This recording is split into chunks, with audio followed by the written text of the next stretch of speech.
Hello viewers, welcome back to my cooking channel. অন্য দিনের মতো আজকে আমি চলে এসেছি একটি মজাদার স্ন্যাক্স আইটেম নিয়ে। আমার ভিডিওটি যদি ভালো লেগে থাকে তাহলে অবশ্যই আমার চ্যানেলটি সাবস্ক্রাইব করে দিবেন প্লিজ। আর সাথে থাকা যে বেল আইকনটি আছে ওটা একটু ছোট্ট করে প্রেস করে দিবেন। আর আমি আজকে আপনাদেরকে দেখাবো ক্রিস্পি মজাদার আলু দিয়ে কত সুন্দর স্ন্যাক্স আইটেম তৈরি করা যায়। সামনেই রমজান, তো এই আইটেমটি কিন্তু আপনারা খুব সহজে বাসায় তৈরি করতে পারেন। আর এর জন্য আমি নিয়েছি এখানে সেদ্ধ করা আলু 250 গ্রাম। আর এই আলুটা কিন্তু আমি একটি কুড়ানি দিয়ে গ্রেট করে নিব। গ্রেট করার কারণ হচ্ছে সেদ্ধ করা আলু কিন্তু সবসময় খুব ভালোভাবে পেস্ট করা যায় না, তো তার জন্য কিন্তু আমাদের মজাদার এই ক্রিস্পি আইটেমটি ভালো হয় না। এই কারণে আপনারা অবশ্যই একটি কুড়ানি দিয়ে অথবা এটা খুব ভালোভাবে ম্যাশ করে নেবেন। তো আমি একটি কুড়ানি দিয়ে এটা খুব ভালোভাবে যে দানাগুলা ছিল সেইগুলা একেবারে ম্যাশ করে ফেলেছি। দেখুন একদম সফট হয়ে গিয়েছে। আর এই আলুটা এখন পারফেক্ট। এখন এই আলুর ভিতর আমি হাফ কাপ ময়দা নিয়ে দিব। আমি ময়দাটা অল্প অল্প করে দিব, একবারে সবগুলাই দিব না। আমার যতটুকু প্রয়োজন আমি ততটুকুই দিব। তারপর আমি এখানে 1/4 চা চামচ রসুন দিয়ে দিলাম। এরপর আমি লাল মরিচের গুঁড়া দিয়ে দিলাম 1/4 চা চামচের থেকে একটু কম। তারপর আমি অরিগানো দিয়ে দিলাম, এটাও 1/4 চা চামচ। আমি টেস্টিং সল্ট দিয়ে দিলাম, এটাও 1/4 চা চামচ। আমার মেজারমেন্টটা সেম, যেহেতু আমি 250 গ্রাম আলুর জন্য এই মেজারমেন্টটা নিয়েছি। এরপর আমি নর্মাল সল্ট দিলাম, এটা 1/4 চা চামচ। আপনাদের যদি পরিমাণ নিজেদের মতো মনে হয় তাহলে বাড়িয়ে কমিয়ে নিতে পারেন।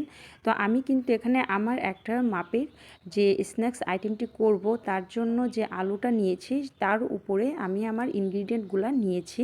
তো সবগুলো উপাদান একসাথে দিয়ে আমি ভালোভাবে এখন মথে নিব। এরপর একটা ডো তৈরি করব। দেখুন একটা স্টিকের মতো আমি এই ডোটা তৈরি করেছি।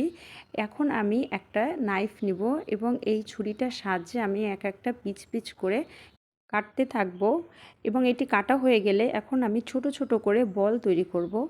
আর এই বলের সাইজটা কিন্তু অনেকটাই লুচির যে গুছি বানায় অনেকটা ওরকম সাইজেরই হবে। মেলা বড় হবে না, আবার ছোটও হবে না। সবগুলাকে একই রকম গোল শেপ দেওয়ার পর আমি দেখুন একটি নিয়ে এভাবে একটা লম্বার শেপ দেওয়ার চেষ্টা করছি। এখন একটু ময়দা অ্যাড করব এর ভিতর।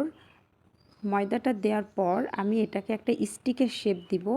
এভাবে একটা নির্দিষ্ট স্টিক শেপ দেওয়ার পর দুইটা মাথা আমি একসাথে এভাবে লাগিয়ে দিব এবং একটু শক্তভাবেই লাগাতে হবে যেন এটি ফ্রাই করার সময় ছাড়িয়ে না যায়। তো প্রত্যেকটা বলকে আমি একটা স্টিক শেপ দিয়ে দুইটা মাথা এভাবে জড়িয়ে একটা রিং তৈরি করব। দেখুন এই রিংগুলার সাইজগুলা দেখুন এবং এটা পুরুত্বটাও দেখুন। এভাবে ভালোভাবে তৈরি করার পর সবগুলা আমার হয়ে গেলে আমি একেবারে চলে যাব এটা ফ্রাই করার জন্য। তো আমি কিন্তু এইটা হাত দিয়ে বানিয়েছি, আপনারা কিন্তু চাইলে এটা আপনাদের যে কোনো বোতলের যে ঢাকনা আছে, ঢাকনা ছোট এবং বড় সাইজ দুই রকম মিলায়েও বানাতে পারেন। একটা ছোট সাইজ দিবেন, তার আগে একটা বড় সাইজ দেওয়ার পর যে মাঝখানের লেন্থটা আপনারা পাবেন ওই আকৃতিতে একটা কিন্তু রিং তৈরি হয়ে যাবে। তো পটেটো রিংগুলো তৈরি হয়ে গেলে আমি তেলের ভিতর এগুলো ফ্রাই করার জন্য চলে এসেছি। তেলের ভিতরে দেখুন আমি এগুলো প্রত্যেকটাই দিয়ে দিব। আর এখন আমার চুলার আঁচটা কিন্তু একেবারে লো। আর এই রিংগুলো কিন্তু আমি একদমই হাই ফ্লেমে ভাজি করব না, কারণ হাই ফ্লেমে যদি আমি এগুলো ভাজি করতে যাই এটার উপরের কালারটা অনেক তাড়াতাড়ি ব্রাউন হয়ে যাবে, কিন্তু ভিতরটা অত সুন্দর হবে না। আমি এই জন্য এটা খুব লো আছে ভাজি করব। এক পাশ হয়ে গেলে আমি অন্য পাশ আবারও উল্টিয়ে দিলাম, কিন্তু চুলার আঁচটা কিন্তু একেবারে লো। এটা একটু সময় নিয়ে ভাজি করলেও এত ক্রিস্পি হবে, আপনারা 2-3 ঘন্টা রেখে ইজিলি এই ক্রিস্পি পটেটো রিংসটা খেতে পারবেন এবং একই রকমই মচমচে থাকবে। তো আমি আস্তে আস্তে এটা এক পাশ উল্টে দেওয়ার পর যখন অন্য পাশটা হয়ে যাবে তখন আমি আবারও চামচ দিয়ে ওই পাশটা উল্টিয়ে দিব। এভাবে আমি 3বার এপাশ এবং ওপাশ ভালোভাবে ফ্রাই করার পর যখন একটা সুন্দর এইরকম ব্রাউন কালার এসেছে তখন আমি এটি তুলে নিব। তো আমার প্রায় 4 থেকে 5 মিনিট লেগেছে কিন্তু এই রিংগুলা ভাজি করতে।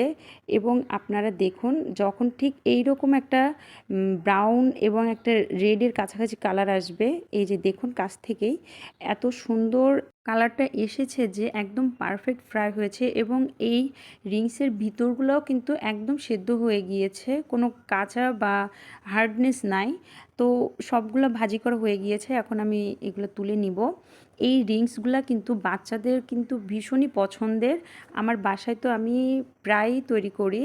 আবার ইফতারের আইটেম হিসেবে কিন্তু এটা খুব সুন্দরভাবেই আপনারা তৈরি করতে পারেন এবং খেতে পারেন, খুবই ভালো লাগবে। আর এত ক্রিস্পি হয়েছে আপনারা দেখুন, একদম চিপসের মতো এটা ক্রিস্পি হয়েছে। আপনারা অবশ্যই আমার ভিডিওটা ভালো লাগলে একটি লাইক করবেন, কমেন্ট করবেন এবং সাবস্ক্রাইব করবেন প্লিজ।